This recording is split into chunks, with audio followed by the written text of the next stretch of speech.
Most parents treat generational wealth like a family secret, something you only find out about once you're an adult and it's already been built.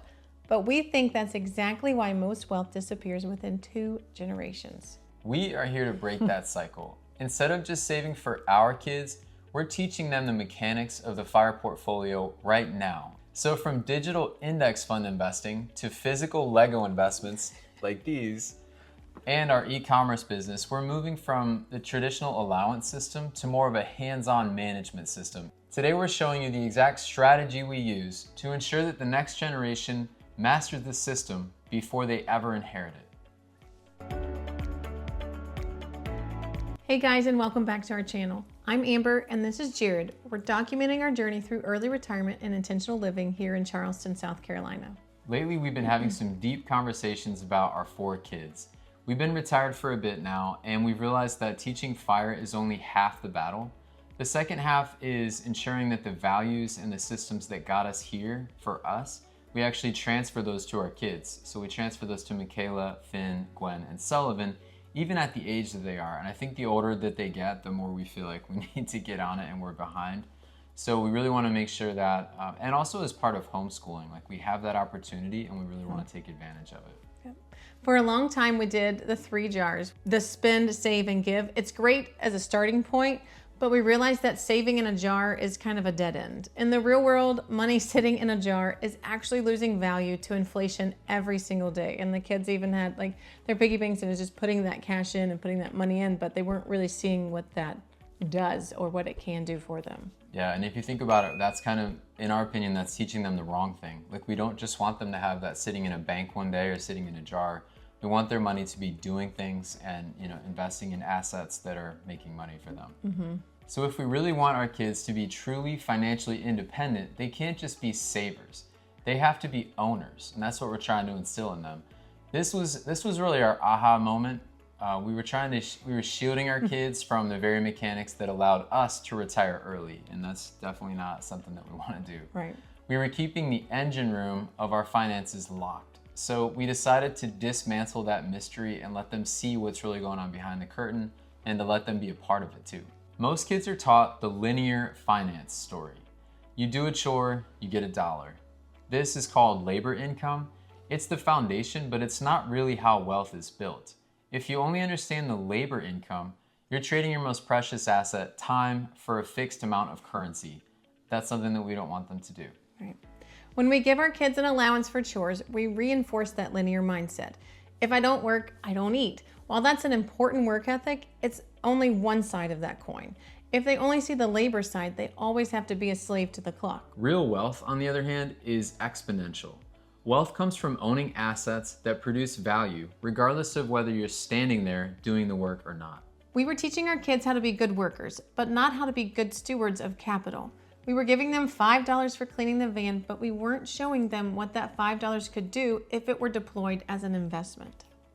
The linear mindset says, I have $5, now I can buy a $5 toy.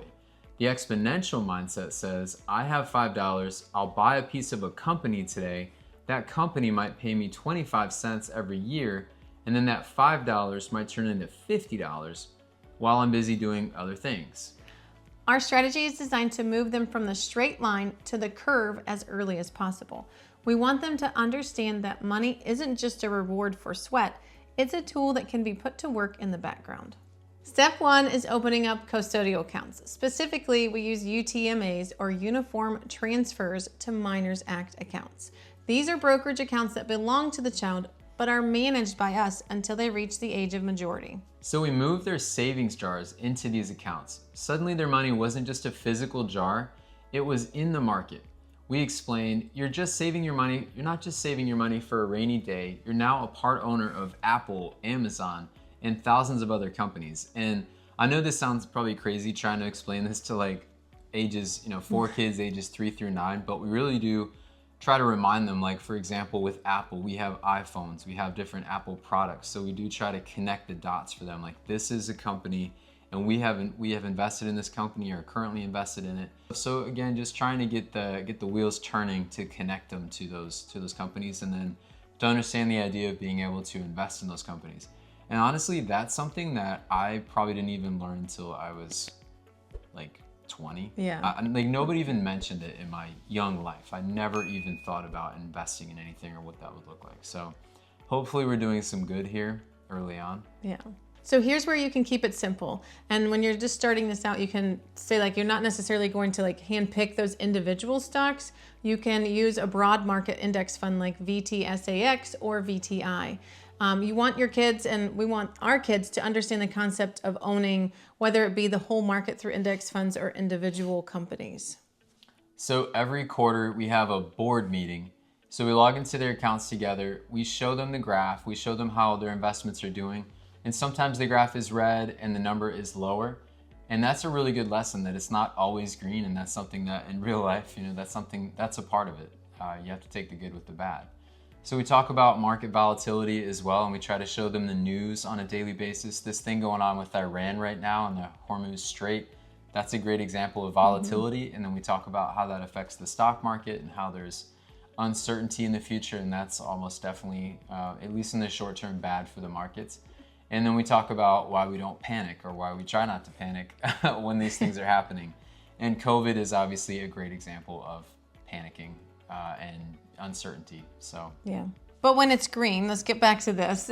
So we went off on our little tangent on that. But when it's green, when that market is green, that's the magic. We show them the dividends. Look, Microsoft sent you 42 cents because you own a tiny piece of them. You didn't have to clean any windows. You didn't have to do anything for that money. You just had to be an owner, or even a partial owner. That's pretty cool. Yeah. Again, a lesson that I never learned until I was much, much older, maybe in like high school or something. Yeah, but even to think that you own a piece of that company, of a like billion dollar company. Okay, another thing that we're teaching them is about tax efficient growth and the concept of taxes in general. They wonder sometimes why we get taxed so much, like income taxes, sales taxes, property taxes. It blows their mind. And sometimes when I try to explain it to them, it blows my mind as well, why we get taxed so many different ways. So anyway, we explained that because they don't have a big job income yet, the government lets their investments grow with very little tax. We're dismantling that idea that taxes are a scary surprise at the end of the year, and showing them that it's a variable that you can actually plan for and that you can navigate around in different ways. Now, we get it that digital numbers on a screen can be pretty abstract for 9-year-olds, and let's be honest, they can be pretty abstract for adults sometimes, and even like our parents when we try to explain these different things. And that's why the second half of our strategy involves physical assets. In our e-commerce business, our Brick Quest, this is a great example of that. Yeah, so our kids see us working on our Lego resale business every day. They see the boxes arrive and the orders go out. It hit us. This is the perfect training ground for a tangible investment. Okay, so we decided to let our kids start buying into our inventory. So if I find a high potential Lego set that's about to retire, and our kids want to buy that with $50 of their own money, they can choose to invest that money and buy that $50 set. So we actually have a spreadsheet that kind of tracks all of these Lego sets and their retirement dates, and all of their pops and different things like that we've talked about in our previous videos. They aren't just giving you money to go and purchase that set. They're purchasing a percentage of the asset. We explain that they're going to hold this set in the vault or in our storage unit for 18 to 24 months until it retires and the price goes up. So they're emotionally and financially invested now. They ask, hey dad, how's that Star Wars set doing? And it's amazing, like whenever we sell a set, it's automatically theirs. Like, and we have been giving them, like if we sell maybe 10 of those sets, we do give them the first one and say, yes, this is your set sold. But they have to package it. They have to put in some sweat equity to it. Yeah, and or at least be as involved as they can in the process and do as much as they can. But we don't just let them be silent partners. We want them to understand the value add process. They earn extra income, like we talked about, by helping with the mechanics of the business. They help package the orders. They help take them to the shipping, whether it's FedEx or UPS. They help inventory the new sets that come in. They help unpackage them and then repackage them back. So there's a lot of different avenues that they're able to put that sweat equity into, and then they get to add their little card at the end inside the box that says it was packaged by them and their age. So then the person that receives it will be able to know, like. Yeah, I think that's pretty special. And then They were even the other day going through, and like we have this, we've been learning all kinds of things about like the best ways to preserve these Lego sets for 3 to 5 years. And we know we have a lot of humidity in the Charleston area, so we're trying to protect it from that, whether it's in a storage unit, a climate controlled storage unit, or it's in our house. And so we just wanted to really protect it from that and scratches. So the kids have actually been using an impulse sealer, which we didn't know anything about that. First impulse sealer we've ever had. You guys probably don't know what that is, so we'll try to share that. But it was cool to see the kids actually putting the sets in there. It's essentially just like a tube of plastic, and then you seal the edge with like a... It's like heat. It's a low temperature heat. Yeah, so it seals both ends to make it look really professional, but then it also protects it from scratches and humidity and mold and things like that could... What kid is learning about protecting their Lego boxes? That doesn't happen normally. Yep, our kids. This teaches the kids that while they have the asset that does the heavy lifting and gets the price appreciation, there's still a lot of labor required to realize that profit in the end. We want them to see that full cycle from seed to capital, so that it's buying the set, the maintenance, the sorting process, the storage, and then finally harvesting that at the end. So listing that for sale, getting the money, talking about the revenue, the profit, all the costs that go into that as well. So we want them to see the full process from start to finish. When a set sells, we sit down and do the math. So we sold it for $150, shipping was $15, fees were $20, original cost was $80. So here's your net profit. That way they can see the entire flow from the physical box to a realized gain, which is the most powerful financial lesson we can actually give them. And I think they also I think they're learning that. And I don't think I learned this until later on in life, but like when you buy something, yes, you are spending your money, but you're spending your money to gain a profit in the end. So you're actually, you will have to invest something to get something back. And I think that's a valuable lesson for them to see the power of that. And that's it's different than the stock market. Like this is a physical thing that they're able to see and touch and feel, and then kind of. Yeah, I totally agree. And one of the other things, I can tell that it's landing with them, because whenever I would talk to them about the costs, like going back to the eBay example, the eBay fees and the shipping fees, and then we usually have like a fee for Amber and I to like put the stuff together. Or if they sell something on eBay, then we talk about, there was the time that we had to spend to get that listed on eBay, take the pictures and all that. And as soon as we start talking about the costs, like, oh, okay, what does it take for me to do that and to not have to pay you? They get so mad. They get so mad when they have to pay for costs and they don't get all the money. They're like, I just want all the money. I don't want to spend anything on costs. So then like, well, can you teach us to list it on eBay? They immediately want to take us out of the picture and like get all the money. They want to take the middleman out. So this isn't just about making our kids rich. If all we do is teach them how to accumulate zeros on a screen, we failed completely. So financial freedom in the Charleston area isn't about just sitting around at the beach, although that is a great thing to do. It's about freedom, and freedom to spend time together, freedom to hike, camp, and even serve our community. These are all things that we want the kids to see and understand that money is a vehicle for their values. That's why the give jar still exists, but it's integrated. We talk about how our investments allow us to support things like the Walk for Water that we did, or any other... like Fields to Families is another one that we're involved in. Yeah, and even like future potential international organizations like we've done with Nicaragua, or even our local homeschooling co-op. So we're also becoming more transparent about the household expenses and just sharing the fact that I think the kids had a realization the other day, like when we first mentioned this, that, hey, this house isn't free. It doesn't just exist for them to do whatever they want.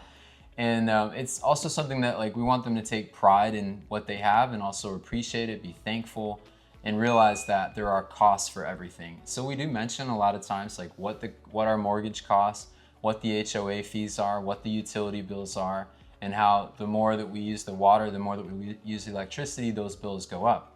So that's something that we wanted to pass on to them, just at least the awareness that this isn't just free, and we have to work to pay for this, and we need to appreciate that. Right.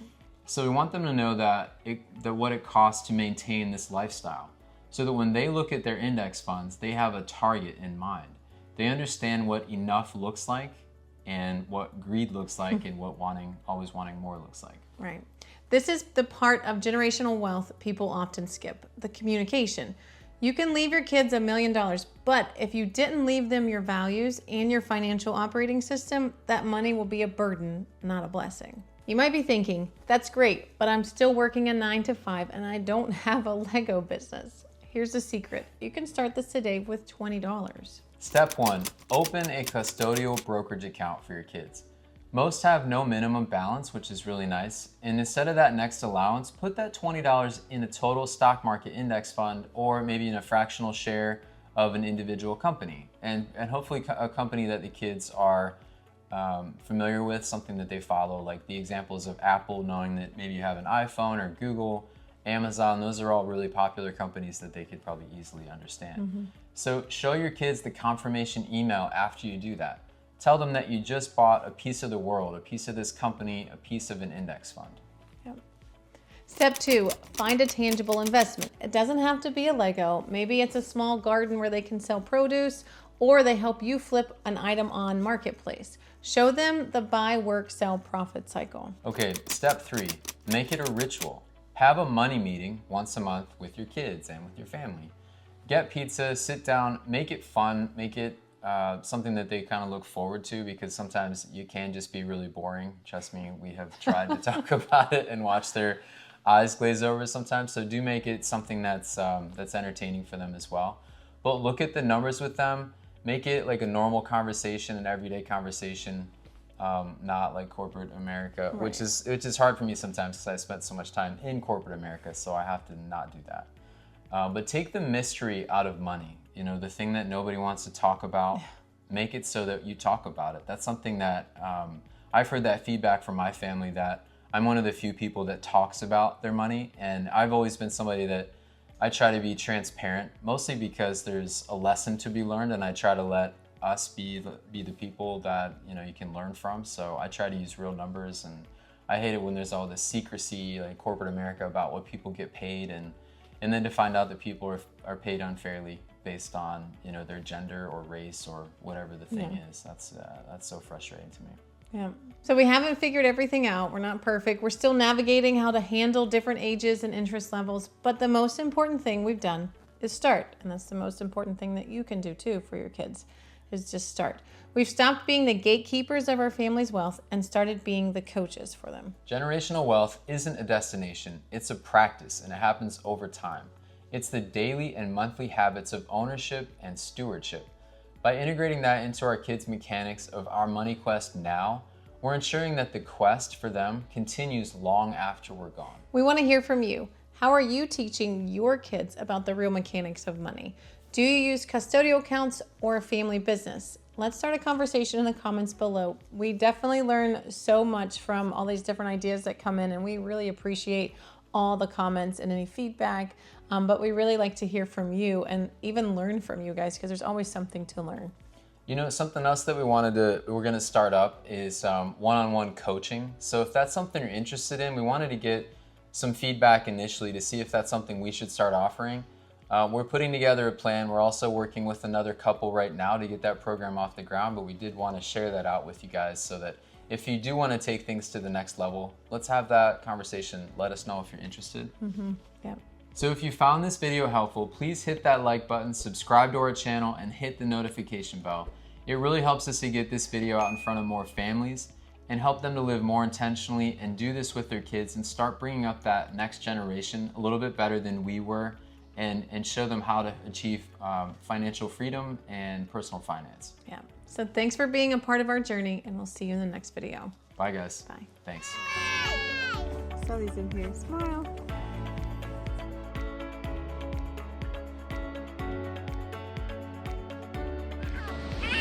Here it comes. Watch out.